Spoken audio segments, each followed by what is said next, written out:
नमस्कार दोस्तों, study point 9 पर आपका हार्दिक स्वागत। मैं आप सबका दोस्त सीताराम सैनी।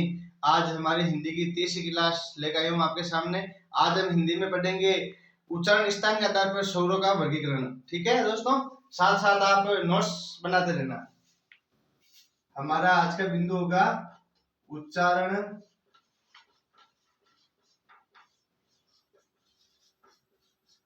स्थान के आधार पर स्वरों का वर्गीकरण।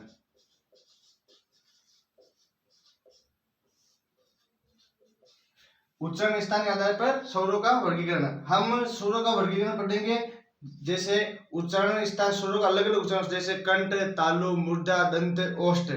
आप लोगों को अच्छे से समझ में आए इसलिए हम यहाँ एक मानव आकृति बनाएंगे। जैसे भी बने ऐसा एज इट इज बनाना कोई जरूरी नहीं है, बस हमारा उद्देश्य ये आपको समझाना। ठीक है, ये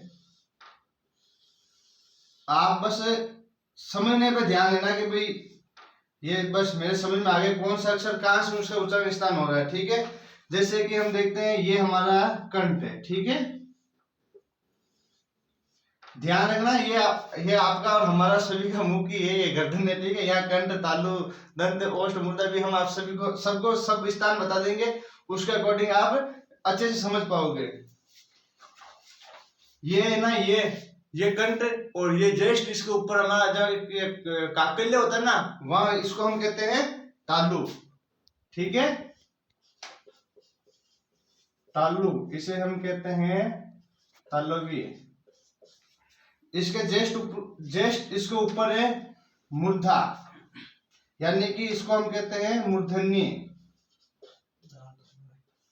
और अब इसके बाद आएंगे हमारे दांत यानी कि दंत, और इसके बाद आएंगे होठ यानी कि ओष्ठ।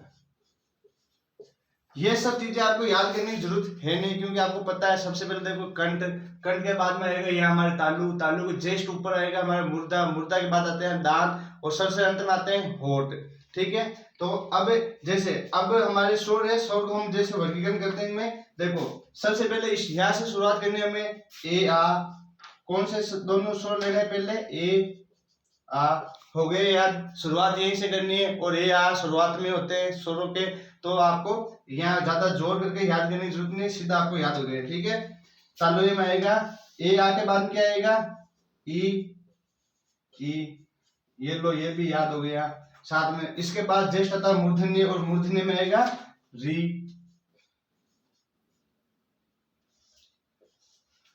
बस आपको एक चीज याद रखनी है कि स्वरों के वर्गीकरण में दंत्य यानी कि स्वर ऐसा कोई भी स्वर नहीं है जिसका उच्चारण दंत से होता है। ठीक है, जैसे ए आ गया, ई री, और इसके बाद में आएगा उ।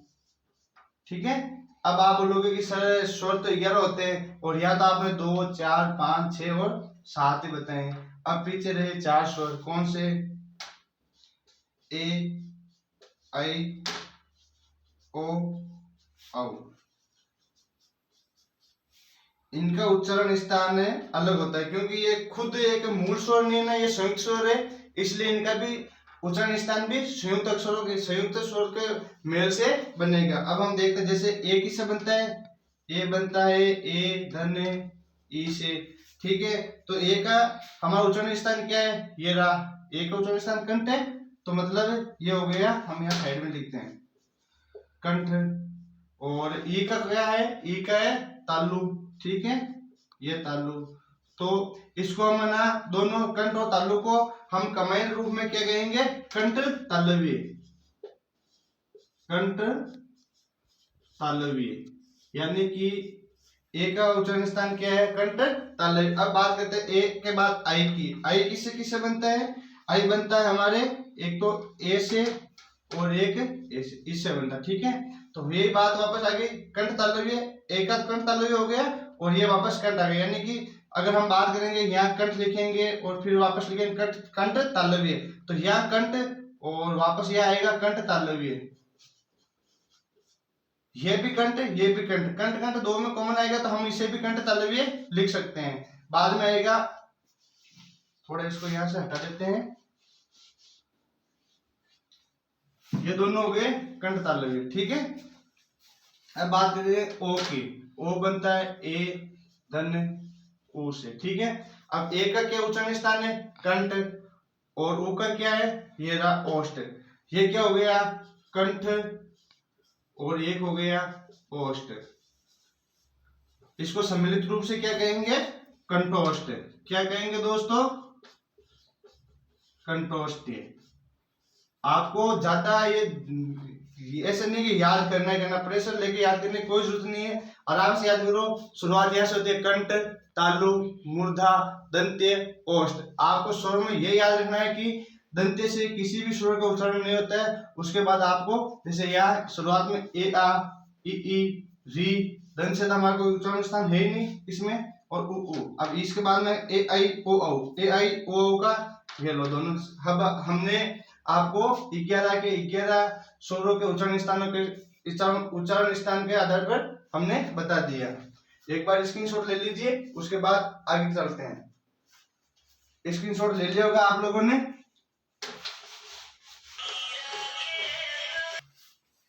अब हम आगे बढ़ेंगे व्यंजनों का वर्गीकरण।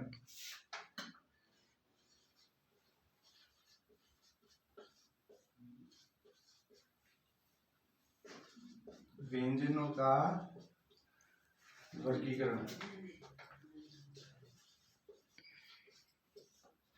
हम देखेंगे कि व्यंजनों का उच्चारण स्थान, ठीक है। व्यंजनों के उच्चारण स्थान देखते हैं हम। अब आपको अच्छे से ये तो याद हो ही गया होगा कि ये हमारा क्या है? कंठ है, ठीक है। देखिए ज्येष्ठ ऊपर हमारा ये यहाँ पे क्या आता है? तालु आता है। तालु हो गया ज्येष्ठ। तालु के ज्येष्ठ ऊपर हमारा क्या आएगा? यहाँ पर मूर्धा आएगा, ठीक है। मूर्धा ये हमारा आ गया। मूर्धा के बाद आएगा हमारे दंत।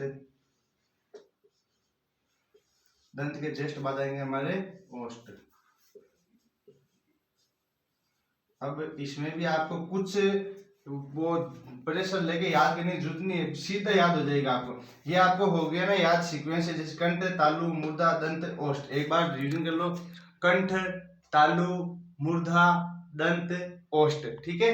ये आपको याद हो गया। अब आप उच्चारण स्थान याद करने में कोई तकलीफ नहीं आएगी, ठीक है। सबसे पहले देखेंगे यहाँ से शुरुआत है, तो यहाँ से यहाँ के लिखा हुआ है, यानी कि यहाँ आप कर लो के वर्ग। के वर्ग मतलब के वर्ग के पूरे पांचों व्यंजन, ठीक है। के वर्ग के बाद में इस के बाद में आएगा हमारा खे वर्ग,